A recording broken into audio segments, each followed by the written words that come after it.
कहते हैं जब गीदड़ की मौत आती है तो वो शहर की तरफ भागता है। सोशल मीडिया पर मालदीव के राष्ट्रपति मोइज़ू को लेकर यह मुहावरा ट्रेंड कर रहा है। भारत से विवाद के बाद मालदीव के राष्ट्रपति मोइज़ू चीन पहुंचे हुए हैं। वहीं मालदीव में उनके खिलाफ अविश्वास प्रस्ताव की तैयारी हो रही है।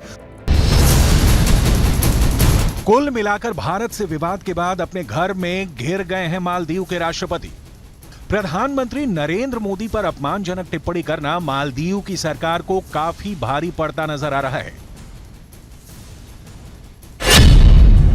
मालदीव सरकार टिप्पणी करने वाले अपने तीनों नेताओं को सस्पेंड कर चुकी है, मगर भारत के सख्त रुख से मालदीव की सरकार के सिर पर संकट के बादल मंडरा रहे हैं। वहां सरकार गिरने के आसार दिख रहे हैं, क्योंकि मालदीव में विपक्ष राष्ट्रपति मोहम्मद मोइज़ू को सत्ता से बेदखल करने की मांग कर रहा है।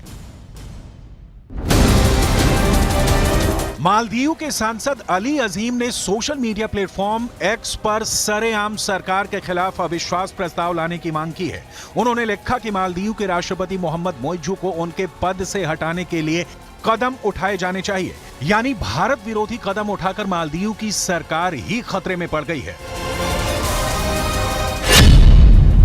मालदीव के पूर्व खेल मंत्री अहमद महलूफ ने कहा है कि भारत के बॉयकॉट का मालदीव की अर्थव्यवस्था पर गहरा असर पड़ेगा। मुझे चिंता है कि हमें दोनों देशों के बीच विवाद का खामियाजा भुगतना मुश्किल होगा।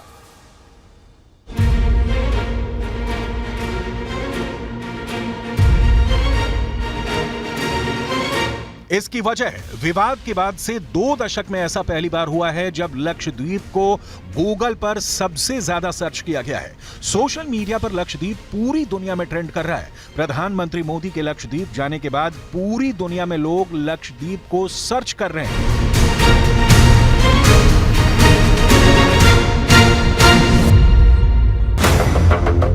इस पूरे विवाद पर न्यूज 18 इंडिया ने लक्षद्वीप के प्रशासक प्रफुल्ल पटेल से बात की। उन्होंने लक्षद्वीप का दौरा करने के लिए प्रधानमंत्री की जमकर तारीफ तो की ही, ये भी कहा कि लक्षद्वीप पर्यटकों का स्वागत करने के लिए तैयार है।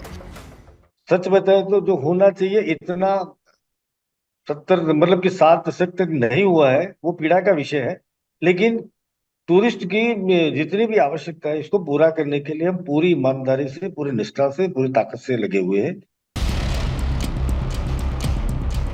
वहीं प्रधानमंत्री नरेंद्र मोदी की ये तस्वीरें मालदीव के घर घर में देखी जा रही हैं।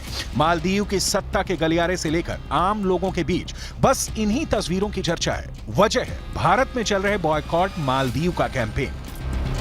अभिनेता अमिताभ बच्चन से लेकर क्रिकेटर सचिन तेंदुलकर तक मालदीव के खिलाफ पोस्ट कर चुके हैं। भारत और प्रधानमंत्री नरेंद्र मोदी के खिलाफ सोशल मीडिया प्लेटफॉर्म पर मालदीव के मंत्रियों की अपमानजनक टिप्पणियों की Maldives association of tourism industry ने कड़ी निंदा की है। एसोसिएशन का कहना है कि ऐसी टिप्पणियों की निंदा करते हैं क्योंकि हमेशा मुसीबत के वक्त भारत मालदीव के बचाव में सबसे आगे रहता है। इस बीच न्यूज 18 को सूत्रों के हवाले से बड़ी जानकारी मिली है। हमारे सूत्र बताते हैं कि मालदीव की सरकार कट्टरपंथियों के दबाव में भारत विरोधी स्टैंड ले रही है। दरअसल मालदीव के कई ऐसे नेता हैं जो ड्रग डीलरों और कट्टरपंथी गुटों से फंडिंग ले रहे हैं। ये कट्टरपंथी गुट भारत से नफरत करते हैं, लिहाजा इन्हें खुश करने के लिए मालदीव की सरकार ऐसे कदम उठा रही है जो भारत विरोधी है। इस विवाद का एक सिरा चीन से भी जुड़ता है। मालदीव के राष्ट्रपति मोइज़ू जब सत्ता पर काबिज हुए थे तो वह इस नारे के साथ आए थे, इंडिया आउट। उन्होंने कसम खाई थी कि मालदीव से भारत के सैनिकों को वह वापस भेजेंगे और इस पूरी कवायद के पीछे मास्टरमाइंड चीन को माना जा रहा है। भारत और मालदीव का रिश्ता ऐतिहासिक रहा है। दोनों देशों के बीच का संबंध इतना गहरा रहा है कि मालदीव में नया राष्ट्रपति अपनी पहली विदेश यात्रा में भारत आता था। लेकिन मोहम्मद मोइज़ू अभी चीन में है, चीन के सामने नतमस्तक है। सवाल है, क्या श्रीलंका और पाकिस्तान के बाद अब मालदीव चीन का नया शिकार बनने वाला है? चीन के कर्ज जाल में फंसकर पाकिस्तान पूरी तरह से कंगाल हो चुका है। चीन के कर्ज जाल में फंसकर श्रीलंका आर्थिक तौर पर बर्बाद हो चुका है और अब उसी राह पर मालदीव है। कर्ज का दाना फेंककर कैसे मालदीव को भी ड्रैगन अपने खूनी जबड़े में फंसाने की तैयारी में है, इसका कच्चा चिट्ठा हम आगे खोलेंगे। उससे पहले आइए ये जानते हैं कि कैसे मालदीव में कट्टरपंथियों का दबदबा बढ़ता जा रहा है। न्यूज 18 की इन्वेस्टिगेशन में मालदीव के बारे में बड़ा पर्दाफाश हुआ है। खुफिया रिपोर्ट्स के मुताबिक मालदीव की बनी नई सरकार और यहाँ के राष्ट्रपति कट्टरपंथियों के हाथों की कठपुतली बन चुके हैं और बैकडोर से सरकार पर पूरा कंट्रोल इन्हीं कट्टरपंथियों का है। यह रिपोर्ट सामने आई है कि मालदीव के राष्ट्रपति ने कट्टरपंथी संगठनों से ये वादा किया था कि वो हर हाल में भारत को मालदीव से आउट करके ही दम लेंगे और इसी एजेंडे को पूरा करने के लिए मालदीव की जेलों के जरिए आतंकियों और ड्रग तस्करों का नेटवर्क मजबूत किया गया है। अब जो जानकारी आप तक पहुंचाने जा रहे हैं वो बेहद खास है, बहुत अहम जानकारी। न्यूज 18 इंडिया को सूत्रों से मालूम चला है कि बीते कुछ साल में बड़ी तादाद में, बड़ी संख्या में मालदीव से युवा सीरिया में आतंकी संगठन ISIS में शामिल हो रहे हैं। इतना ही नहीं, कट्टरपंथियों के गुट मालदीव के राजनीतिक दलों को पैसे तक पहुंचाते हैं और साथ ही साथ मालदीव के राष्ट्रपति मोहम्मद मुइज़ू के इन कट्टरपंथियों से रिश्ते भी हैं। यह बहुत बड़ा खुलासा है सूत्रों के हवाले से और इस वजह से वहां की सरकार उन कट्टरपंथियों के इशारे पर काम भी कर रही है। आगे बढ़ते हैं। ये कट्टरपंथी मालदीव को एक कट्टर मुस्लिम देश बनाना चाहते हैं, इसलिए वो भारत के खिलाफ खड़े हैं, जबकि भारत और मालदीव की दोस्ती काफी पुरानी रही है। मालदीव के अंदर एंटी इंडिया प्रोपेगेंडा और वहां आतंक को बढ़ाने में चीन का भी हाथ बताया जा रहा है, क्योंकि दुनिया जानती है कि चीन के उकसावे पर मालदीव के मंत्रियों ने भारत विरोधी ट्वीट किया और जब मालदीव को लगा कि उनका दांव उल्टा पड़ गया है तो मालदीव के राष्ट्रपति मोहम्मद मुइज़ू सीधे चीन के पैरों में नाक रगड़ने के लिए पहुंच गए। पिछले कुछ वर्षों में मालदीव ने चीन से भारी कर्ज लिया है। आंकड़ों के मुताबिक फिलहाल मालदीव की GDP का करीब 6.5 बिलियन अमेरिकी डॉलर है, जबकि मालदीव के बजट का करीब 10% हिस्सा चीन का कर्ज चुकाने में चला जाता है। भविष्य में अगर कर्ज समय पर नहीं वापस हुए तो मालदीव के आइलैंड भी चीन के हाथों में जा सकते हैं। वहीं 2023 में मालदीव आने वाले चीनी पर्यटकों की तादाद में अचानक से तेजी देखने को मिली है।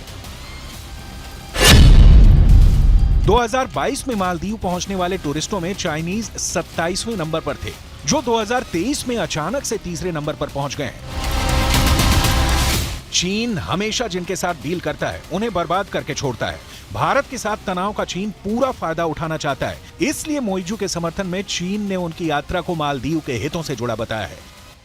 लेकिन पूरी दुनिया जानती है कि अगर भारत के लोगों ने मालदीव से मुंह मोड़ लिया तो उसका बैंड बच जाएगा। मालदीव की अर्थव्यवस्था में पर्यटन की हिस्सेदारी बहुत अधिक है। वहां GDP का करीब 28% हिस्सा टूरिज्म का है और आंकड़े बताते हैं कि मालदीव की सैर करने के लिए सबसे अधिक सैलानी भारत से ही जाते हैं।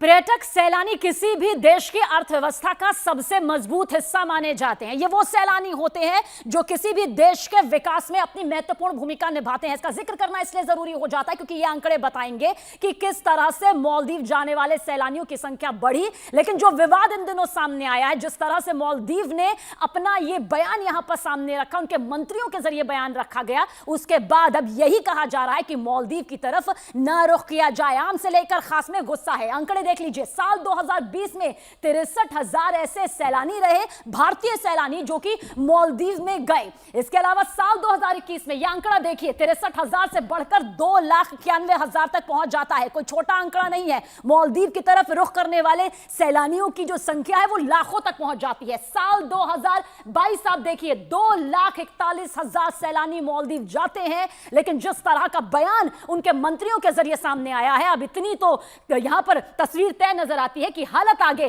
खस्ता हो सकती है। अब साल 2023 यानी कि जो गया हुआ साल है, उसमें देखिए 2,09,198 जो सैलानी हैं वो मालदीव की तरफ रुख करते हैं भारत की तरफ से। लेकिन अब ये पूरा विवाद जो सामने है, इसका खामियाजा मालदीव को, उसकी अर्थव्यवस्था को पर्यटन के लिहाज से भुगतना पड़ेगा। ऐसे में अगर भारत मुंह फेरता है या भारत के लोग यहां जाना बंद कर दें तो मालदीव में आर्थिक संकट गहरा हो जाएगा। इसका मालदीव को आर्थिक तौर पर भारी नुकसान उठाना पड़ेगा। रही बात भारत के साथ मालदीव के व्यापार की, तो साल 2023 में भारत ने मालदीव से जहां 41.02 करोड़ डॉलर का निर्यात किया था, वहीं 61.9 लाख डॉलर का आयात किया था। 2022 में निर्यात का आंकड़ा 49.54 करोड़ डॉलर का था, जबकि आयात का आंकड़ा 61.9 लाख डॉलर का था। मालदीव की अर्थव्यवस्था में भारत का बड़ा योगदान है और कई चीजों को लेकर वो पूरी तरह से भारत पर निर्भर है। लेकिन मालदीव में चीन समर्थित सरकार के सत्ता में आने के बाद से भारत के साथ उसके रिश्तों में काफी तनाव आ गया है। आइए अब आपको तफसील से बताते हैं कि ये पूरा मसला है क्या और आखिर शुरू कैसे हुआ। दरअसल प्रधानमंत्री नरेंद्र मोदी लक्षद्वीप के दौरे पर जाते हैं और वहां से अपनी एक शानदार तस्वीरें जो हैं वो यहां पर उनके जरिए भारत के लोगों के लिए साझा की जाती है कि देखिए लक्षद्वीप आखिर कितना खूबसूरत है, कितनी भव्यता अपने में लिए हुए है। पीएम मोदी की तस्वीरों ने लक्षद्वीप के मालदीव से बेहतर होने की जो चर्चा है वो वहां पर तेज हो जाती है, यानी कि लोग आपस में इस बात को लेकर चर्चा करने लग जाते हैं कि मालदीव से भी ज्यादा खूबसूरत देखिए किस तरह से लक्षद्वीप है। मंत्री मरियम शूना ने प्रधानमंत्री नरेंद्र मोदी पर आपत्तिजनक इस तस्वीर को देखने के बाद वो कर देती है, उनकी तरफ से ट्वीट आता है जिसके बाद घमासान यहां पर मच जाता है। और मंत्री मालशा शरीफ ने भी प्रधानमंत्री नरेंद्र मोदी पर अपमानजनक पोस्ट यहां पर उनके जरिए भी कर दिया जाता है। मंत्री अब्दुल्ला मेजूम माजिद ने भी भारत का मजाक इस तस्वीर के सामने आने के बाद उड़ाया, जिसके बाद यह पूरा विवाद पूरी तरह से यहां पर फैल जाता है। और देखिए भारत की तरफ से कदम जो उठाए जाते हैं उसके बाद मालदीव जो है वो यहां पर झुका नजर आता है। अपने तीनों ही डिप्टी मंत्रियों को उनके जरिए बर्खास्त कर दिया जाता है, निष्कासित कर दिया जाता है। विवाद बेकाबू होता नजर आया तो डैमेज कंट्रोल के लिए मालदीव सरकार ने अपने तीनों मंत्रियों को सस्पेंड कर दिया। लेकिन भारत विरोध के खिलाफ मालदीव में हंगामा ऐसे बरपा है कि अब बात मालदीव के राष्ट्रपति के खिलाफ अविश्वास प्रस्ताव तक पहुंच गई है।